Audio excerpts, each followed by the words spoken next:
대한민국의 바다가 들끓고 있습니다. 전 세계 전투함정들의 포신이 대한민국을 향하고 있습니다. 문제는 이게 우리의 잘못도 의도도 아니라는 것입니다. 이는 절대 간과할 만한 사안이 아닙니다. 만약 이 땅 위에 두 번째 전쟁이 벌어진다면 분명 바다에서 시작될 것입니다. 특히 걱정이 되는 건 중국입니다. 최근 중국이 연달아 공개하고 있는 새로운 해상 전력은 그야말로 충격을 넘어 경악스러운 수준입니다. 발전의 속도가 너무 빨라 두려울 지경인데요. 더군다나 이제는 과거처럼 어중간한 성능을 뻥튀기시켜 허세를 부리지도 않습니다. 오히려 은근슬쩍 공개만 하고 진짜 성능은 감추기에 급급합니다. 그래서 준비했습니다. 꺼리튜브에서 준비한 비정기 콘텐츠 대한민국을 위협하는 적성국의 해상전력 점검의 첫 번째 시간. 오늘은 중국이 공개한 새로운 호위함과 대한민국의 대응 전력에 대해 알려드리겠습니다.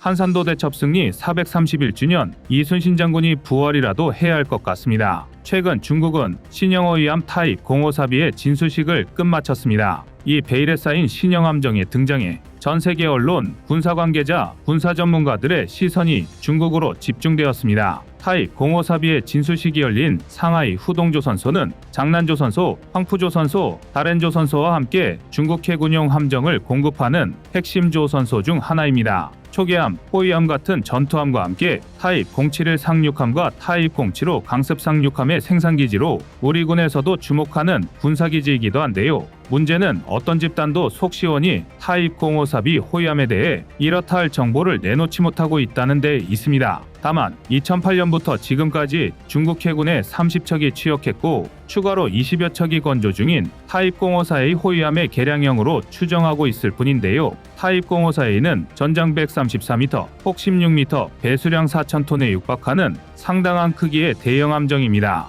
이 정도면 말이 호위함이지 소형 구축함과 맞먹는 체격인데요. 실제로 무장 또한 HQ-16 함대공 미사일과 YU-8 대잠 미사일을 적재할 수 있는 수직 발사관 32셀, YJ-83 대함미사일 8발, 76mm 함포 한문 등을 탑재하고 있어 굉장한 고화력을 갖추고 있습니다. 뿐만 아니라 YU-8 대잠 로켓과 324mm 어뢰 등을 운용할 수 있어 대수상, 대공, 대잠 모든 영역의 작전을 수행할 수 있습니다. 그런데 타입 054B 호위함은 여기서 파격적으로 체급을 늘려 배수량만 무려 6,000톤에 육박합니다. 중국이 이 호위함의 새로운 함명인 타입 057을 부여하지 않고 기존의 개량형임을 의미하는 타입 054B를 붙였다는 것 자체가 이해할 수 없는 결정인데요. 선체의 길이는 147m, 폭 18.5m로 추정되며 중국 해군 함정 중 최초로 통합전기 분배체계를 차용한 전기모터 추진 방식입니다. 게다가 스텔스 설계를 위해 레이더, 마스트 등 상부 구조물도 전면 재설계되었고 제한적이긴 하지만 스텔스 기능을 발휘할 수 있는 레이더 전자파 흡수 도료까지 적용된 것으로 확인됩니다.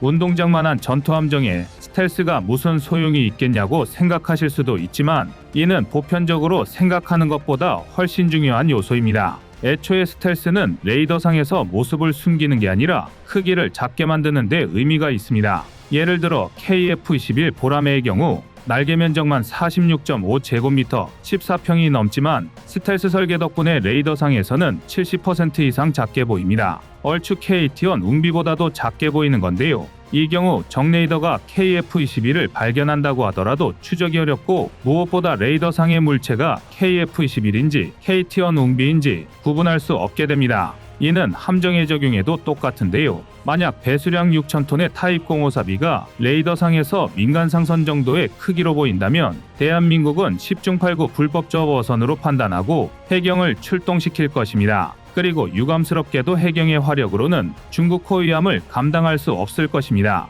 더군다나 타입 054B의 무장을 분석해보면 기존 76mm 함포 대신 100mm 함포 한문을 탑재했고 함수부에 32개의 수직 발사대가 확인됩니다. 뿐만 아니라 YJ-84명 대함미사일 발사대 2개, HQ-10 CIWS도 확인되는데요. 또 탐지 분야에서 늘 한 수 덜 떨어졌던 기존 함정들과 달리 최초로 이중밴드 A사 레이더를 탑재하고 있습니다. 실제 성능까지는 장담할 수 없겠지만 새로 설계된 통합 마스트의 구조가 055형 구축함과 유사한 것을 감안했을 때 최소한 구축함급의 방공 능력은 갖추었을 것으로 추정됩니다. 전문가들 또한 타입 053이 호위함의 방공 능력이 2002년부터 2015년까지 6척 취역한 타입 052시 구축함과 동일하거나 우월하며 영국의 타입 45 구축함, 프랑스와 이탈리아의 합작으로 개발된 호라이즌급 호위함에 필적할 것으로 분석하고 있습니다. 정말 엄청난 발전 속도인데요. 중국 해군은 그동안 다양한 함정들을 소량 생산하면서 점진적으로 기술을 개량해 왔습니다. 그리고 여기에 더해 타입 055 구축함이 나오던 2020년 이후로는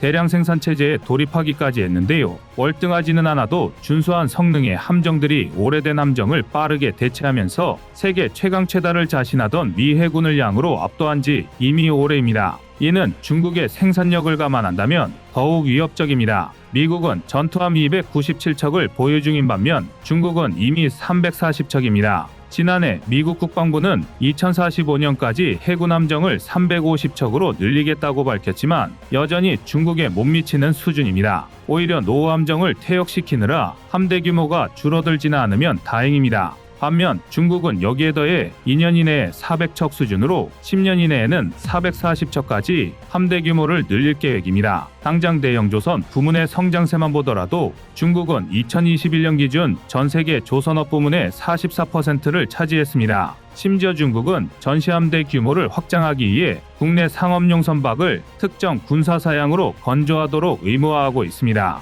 규모만 생각해도 토 나올 정도로 거대한데요. 여기에 타입 053B 수준의 함정이 추가되기 시작한다면 문제가 심각해집니다. 광개토대왕급 구축함이 우리해역 함대의 선봉힘을 감안하면 그냥 지나칠 일이 아닙니다. 일반적으로 호위함은 항양성을 갖추고 있는 배수량 700에서 800톤 이상의 함정을 가리키는 말입니다. 대부분 1,500에서 3,000톤급이 일반적이지만 최근 부활한 거함주의 추세에 따라 5,000톤급까지도 등장하고 있습니다. 특히 대한민국은 지정학적 위치상 분쟁이 일어날 경우 몰라카 해협에서 제주도까지의 해양 보급선이 생명선이 될 수밖에 없는데요. 만약 이 지역을 중국이나 일본의 원양 함대가 막고 서 있다면 우리는 꼼짝없이 한반도에 틀어박혀 말라비 틀어질 수밖에 없습니다. 가장 좋은 방법은 하루빨리 항모전단을 꾸려 해양 주권을 틀어잡는 것입니다. 하지만 운용비용 확보, 항공모함 개발, 예산까지 아직 넘어야 할 산이 한두 개가 아닌데요. 그래서 대한민국은 다른 어떤 나라보다 원양함대의 기반이 되는 해역함대와 해안 방어 능력 강화가 중요합니다. 그중 하나가 바로 차기 호위함입니다. 올해 초 초도함인 충남함을 진수한 FFX 매치3는 이름부터 대한민국이 가장 어려웠던 시기 우리의 바다를 지켰던 충남급 호위 구축함에서 따왔는데요. 미국이 공개한 루더로우급 호위 구축함을 개장한 충남급 호위 구축함은 1959년 취역해 무려 40여 년간 대한민국의 바다를 지키다 2000년에 퇴역하였고 그로부터 3년 뒤 백상어 중어뢰 해성 대한미사일의 시험용 표적함으로 사용되어 함생 마지막까지 대한민국을 위해 봉사하다 장렬히 산하했습니다. 이 기상을 이어받은 FFX 매치3 통칭 충남급 호위함은 호위함이면서 구축함 수준의 성능을 갖추고 있습니다. 전장 129m, 전폭 14.8m, 만재 배수량 4,300톤급인 충남급 호위함은 대한민국이 해역함대에서 보여줄 수 있는 최대의 화력을 구사하고 있습니다. 일례로 한 포로는 127mm K마크45 모드포 한문을 탑재하고 있으며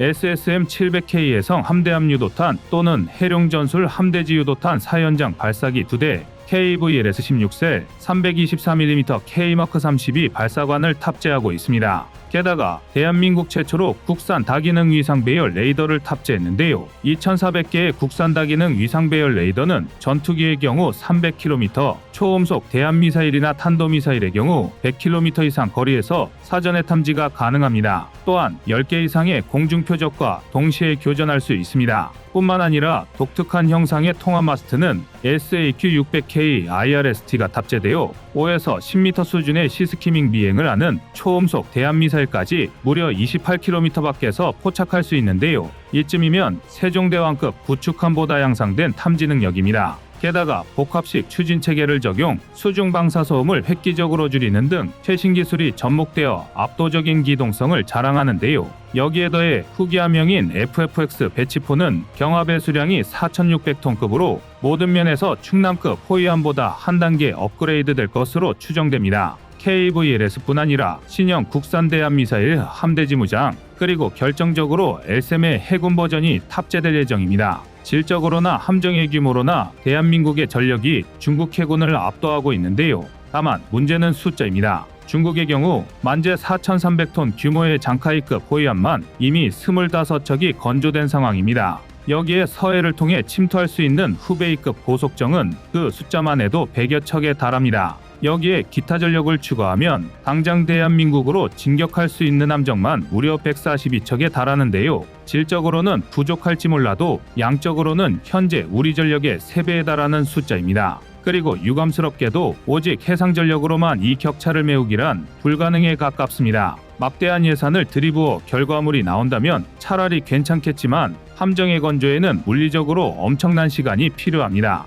따라서 적성국의 해상 전력을 저지하기 위해서는 보다 강력한 해안 방어 능력이 필수적입니다. 더군다나 이쪽 분야야말로 대한민국이 가장 잘하는 것 중 하나입니다. 바로 미사일인데요. 일례로 비룡대함 미사일 기반 130mm 유도 로켓2 차량 발사형이 있습니다. 130mm 유도 로켓2는 2027년까지 약 1,200억 원 규모의 개발이 진행 중인데요. 접적 해역에서 적의 해안포 화력 도발과 기습 상륙 침투 세력에 대응하는데 특히 이동형 차량에서 운용하는 대함용으로 우리 전력 증강에 크게 일조할 것으로 보입니다. 또 다른 하나는 비군 기반 지대함 70mm 유도 로켓입니다. 비공은 미 해군과 우리 방위사업청이 2015년 개발한 열 영상 탐색기 패턴 매칭 기술을 이용한 유도 로켓인데요. 사거리 8km로 비교적 짧지만 차량 탑재형이라서 기동성이 뛰어나고 화력 역시 해안포보다 강합니다. 그리고 무엇보다 20개의 발사관이 달린 발사기 2대를 탑재해 눈 깜짝할 사이에 40여 발을 쏟아부을 수 있습니다.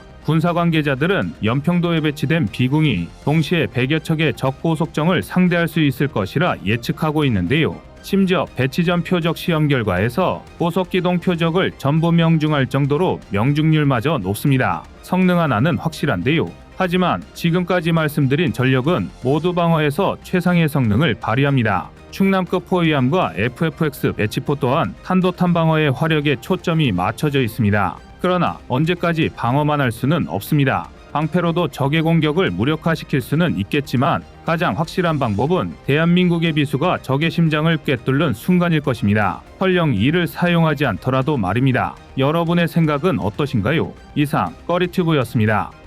안녕하세요, 꺼리튜브입니다. 그동안 보내주신 사랑과 응원으로 1편 출간에 이어 이번에 꺼리튜브의 새로운 신작 세상에 밝혀지지 않은 현대무기 비하를 출간했습니다. 내용이 어려워 쉽게 다가서지 못했던 군사무기 이야기를 남녀노소 누구나 편하게 이해할 수 있도록 모아봤는데요. 그 누구도 알 수 없던 현대무기 비하의 숨겨진 이야기를 이제 온라인 서점이나 가까운 서점에서 만나볼 수 있습니다. 또 전문적인 군사무기 이야기를 알고 싶다면 꺼리튜브 1편인 대한민국 육해공 군사무기도 준비되어 있습니다.